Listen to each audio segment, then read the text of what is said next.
तो event macro का use होता है कि आपके किसी एक्शन पे ऑटोमेटिक आपका रन हो जाए। उसी तरीके से और देखते हैं और क्या क्या है आपके इवेंट मैक्रो के अंदर में। पहला सिलेक्शन चेंज था, दूसरा एक्टिवेट। अब आता है जब भी मैं सीट एक्टिवेट करूं मुझसे पासवर्ड मांगे, मैं जब पासवर्ड दूं तभी मेरा सीट एक्टिवेट हो, वरना सीट एक्टिवेट ना हो किसी और सीट पे चला जाए। तो इसके लिए यहां पे कर दीजिए dim R as a variant ले लेता हूं, R equal to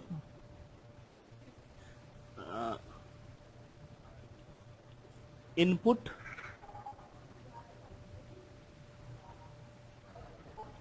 box enter the password.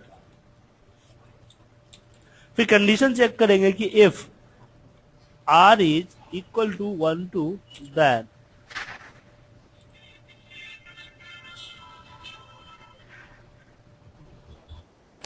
आप अंगद जी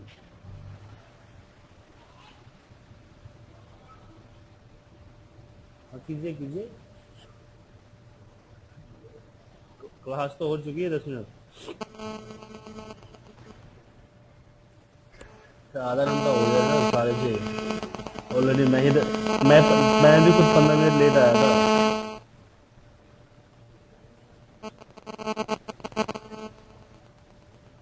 दब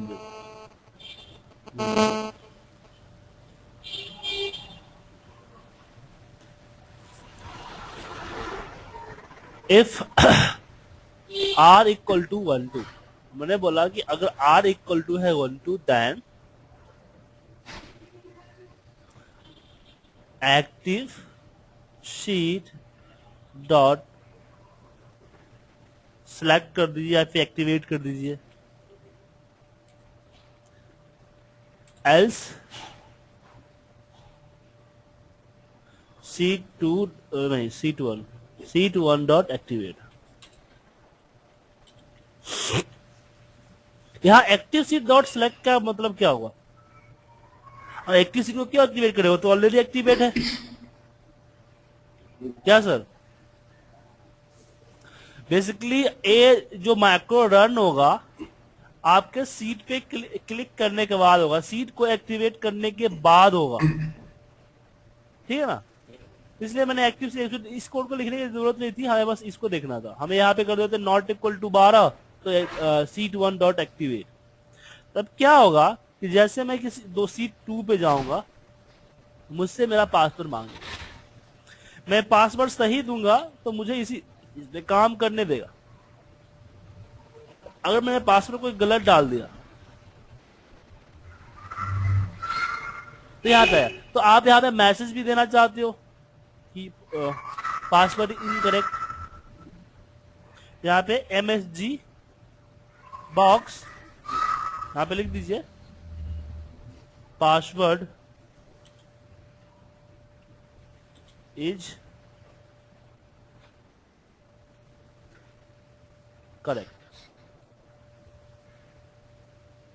ठीक है सर। तो जैसे मैं अपने सीट पे जाऊंगा पासवर्ड मैंने गलत डाल दिया, पासवर्ड इज इनकरेक्ट, और सीट 1 पे मुझे ला देगा। तो इस तरह की चीजें हम इवेंट मैक्रो के जरिए करते हैं। तो इवेंट मैक्रो में आप देखिए यहाँ पे बिफोर डबल क्लिक, आप डबल क्लिक करने से पहले आपका मैक्रो ऑटोमेटिक जो भी करना चाहते हो रन हो जाए। Before right click, right click करने से पहले आपका मैक्रो ऑटोमेटिक रन हो जाए। राइट क्लिक के बाद आता है कैलकुलेट, कैलकुलेट और चेंज। तो चेंज में समझिए, चेंज क्या होता है, इस सीट में मैं एक बार में कुछ डालूंगा तो मेरा डालते ही मेरा मैक्रो रन हो जाएगा। लेकिन मैं डालूंगा कि चेंज किसी भी तरह की चेंज नहीं, मान लो कि सीट 3 है मैंने कुछ भी किया तो आप जो करना चाहते हो आपका मैक्रो रन हो जाएगा। लेकिन कैलकुलेट क्या होता है, जब तक आपका फॉर्मूला अपना रिजल्ट चेंज नहीं करेगा तब तक ये वर्क करता रहेगा।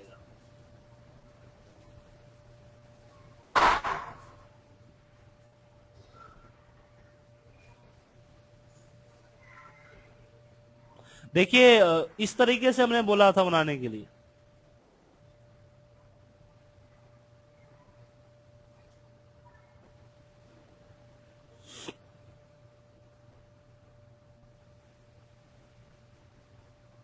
इसको तो एक्सेल में नहीं बना सकते वैसे, जैसे टेबल होता है ना, ड्रॉप डाउन यहाँ से पे सिलेक्ट एक करो छोटी और सी गलती हुई कॉपी है। कोड आ जाए।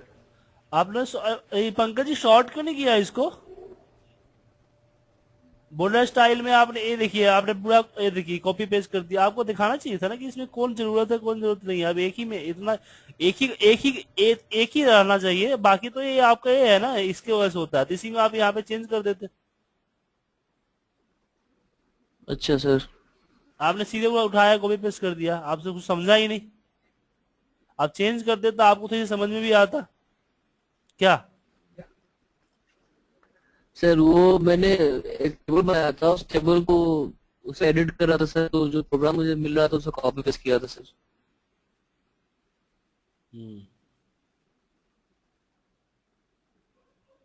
ठीक है, कोई बात नहीं। ऑटो फिल जो आप देख रहे हो ना, ऑटो फिल ये नहीं चलेगा,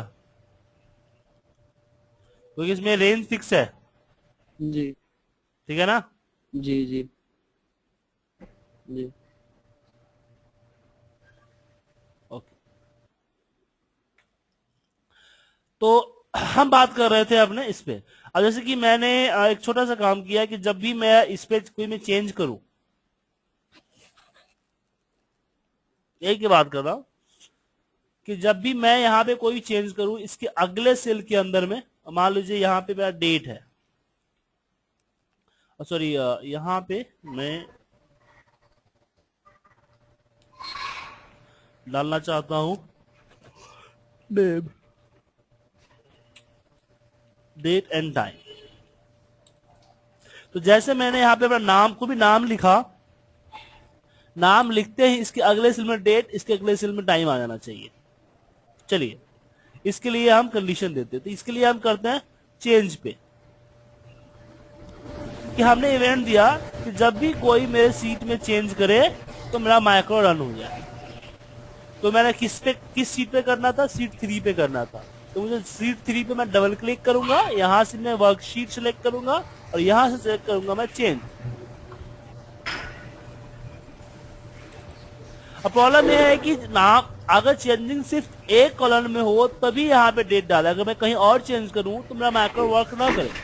तो उसके लिए सबसे पहले मुझे एक वेरिएबल डिक्लेयर करना पड़ेगा। उस वेरिएबल पे मुझे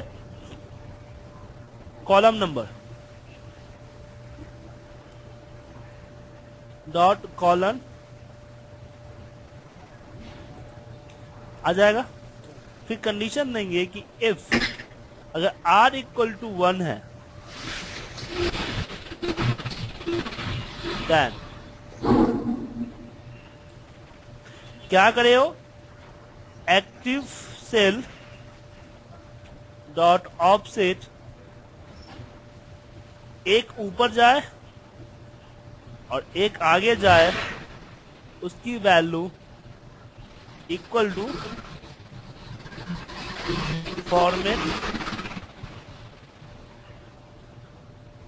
फॉर्मेट का इसमें डेट ही होगा ना, डेट डाल दे। फिर इसमें मैंने बोल दिया टू, इसमें डेट के साथ टाइम डालना है, तो यहाँ पे लिखेंगे फॉर्मेट नाउ, क्योंकि नाउ में डेट एंड टाइम दोनों आता है। HH MM SS and if. तो अगर मैंने यहाँ पे कोई नाम लिखा, जैसे मैंने नाम लिखा पंकज जी का ही नाम लिखा, पंकज,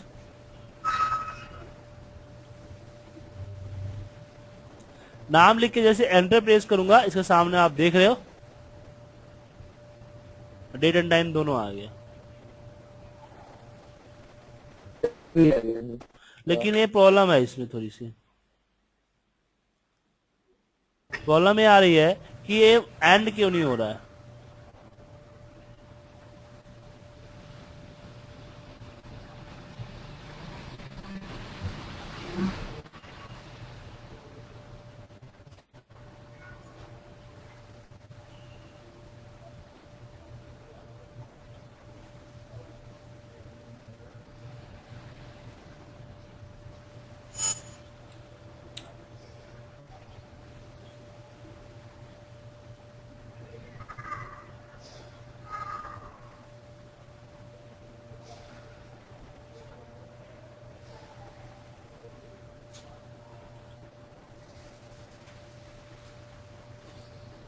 यहाँ मैं लिखा नीरज,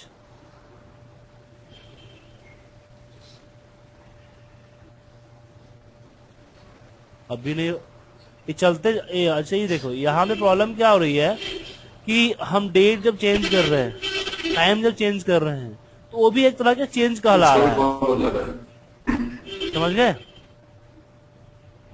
वो भी एक तरह का आपका चेंज कहला रहा है और हर बार वो चल रहा है, एवरी टाइम इस मैक्रो को रिपीट करते जा रहा है। तो इस रिपीटेशन को मुझे रोकना है, तो कैसे रोकेंगे?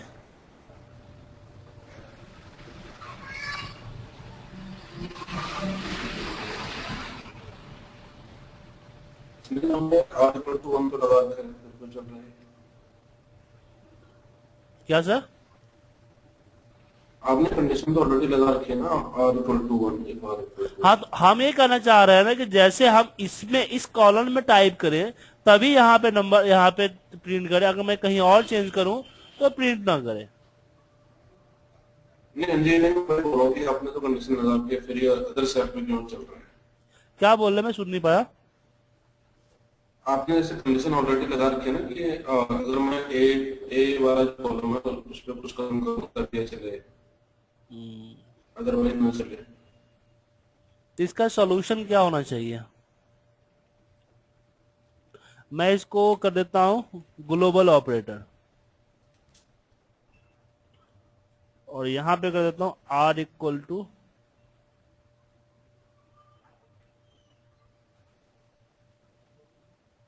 एक्टिव सेल डॉट ऑफसेट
कुछ प्रॉब्लम है सर, इस तरह चेंजिंग नहीं करा सकते। हाँ फॉर्मूला में प्रॉब्लम है। इसमें जो फॉर्मूला लगाया ना, हमने वैल्यू को फॉर्मूला किया है। नहीं, फॉर्मूला कीजिए, वैल्यू कीजिए, चेंजिंग तो होगा ही ना सर। ये कह रहा है रेंज पे फॉर्मूला नहीं लगा सकते, फिर फॉर्मूला पे नहीं नहीं, आपकी आवाज क्लियर नहीं आ रही है सर, ऐसे लग रहा है कि बहुत दूर से बोल रहे हो सर, मैं सुन नहीं पा रहा हूँ आपको क्या बोल रहे हो आप। एक मिनट में दूसरा अभी आ रही है। हाँ हाँ, नहीं अभी मैसेज बॉक्स आया था ना, उसमें आ रहा था कि फॉर्मूला नॉट। नहीं नहीं, इसमें उसमें वो देखिए, इसमें प्रॉब्लम क्या है बताता हूँ, समझ में समझाता हूँ। इसमें क्या हो रहा है कि एक्शन रिपीट हो रहा है। हमने क्या दिया कि वर्कशीट डॉट चेंज, हमने बोला कि आप इस मैक्रो को, इस कोड को तभी रन करो जब सीट 3 के अंदर में किसी तरह का चेंजिंग हो, मतलब कि सेल के ऊपर कुछ भी अगर टाइप करते हैं तो, और फॉर्मूला अगर हम और कोड के जरिए कुछ लिखवा रहे हैं, तो जैसे जैसे यहाँ पे डेट पढ़ रहा है, जैसे मैंने यहाँ पे डेट नाम लिखा तो मैक्रो चेंज हुआ, मैक्रो चला, मैक्रो चलने के साथ फिर क्या हुआ कि यहाँ पे डेट लिखा गया, ठीक है ना। जैसे मैंने डेट लिखा, डेट लिखते ही क्या हुआ, एक और मैक्रो चल गया, एक और चेंजिंग, तो फिर दोबारा ये चल रहा है, तो again and again and again repeat कर रहा है। ओके समझ गए। समझिए ना सर, हाँ जी हाँ जी। एक्शन एंड नहीं हो रहा है। वो हुआ ना कि समझ लो ना कि आपने मतलब कि आपने कहीं पे स्टॉप का बटन दबा रखा ही नहीं कि स्टॉप हो जाए, तो यहाँ पे दिक्कत हुआ। तो ये चीज को, ये इस तरह की चीजें जो होती है ना उसमें दिक्कत होती है आपको, क्योंकि आप जब इस तरह काम करते हो तो फॉर्मूले के अंदर ही हमने क्या, हाँ, दोबारा मैक्रो का रनिंग पॉइंट जो है ना फॉर्मूले के अंदर ही हमने कर दिया है।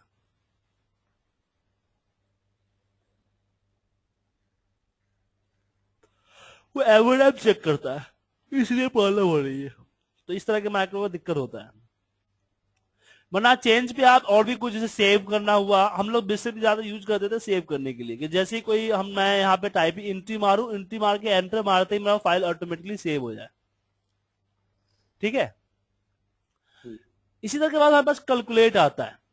कैलकुलेट क्या होता है कि आपकी जब एक तो चेंजिंग दो तरह की होती है। एक चेंजिंग आपने से यहाँ पे नाम चेंज किया या कुछ लिखा, तो ऐसी चेंजिंग कैलकुलेट में होता है जिससे कोई फॉर्मूला, इस सीट के अंदर जो फॉर्मूले हैं वो फॉर्मूला अपना रिजल्ट चेंज करे। जैसे एग्जांपल, ये भी आपको जस्ट लाइक चेंजिंग ही होता है। अब मैं सीट 4 में लगा रहा हूं, मैं यहां पे कर दी मैंने कैलकुलेट, यहां पे MSG बॉक्स,